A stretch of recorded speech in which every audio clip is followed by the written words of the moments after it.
Hey, remember that time when the US government thought that millions of Mexican farm workers could be replaced by high school athletes?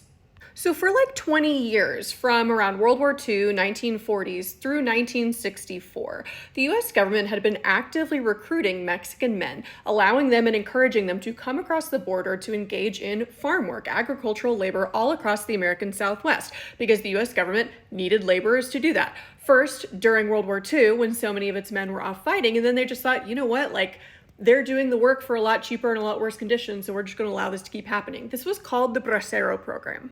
But the program ended. And so in 1965, all of a sudden the Secretary of Labor is like, ooh, we're going to need people that are willing to do this work. And so they look around and they think, high school teenagers, let's try that.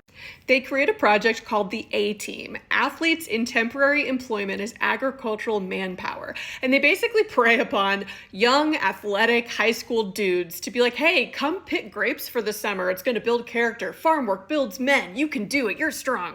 Over 18,000 teenagers signed up for the program. Only about 3,000 of them ever actually made it to a farm to do work, and it was a disaster. Now, they were paid minimum wage plus like an additional bonus for however many things they picked, depending on what crop they were focusing on. But they were like housed by the government in basically defunct housing. They were given essentially military rations. They weren't allowed to return home during the summer program. And like over 200 of them just actively quit within the first 2 weeks.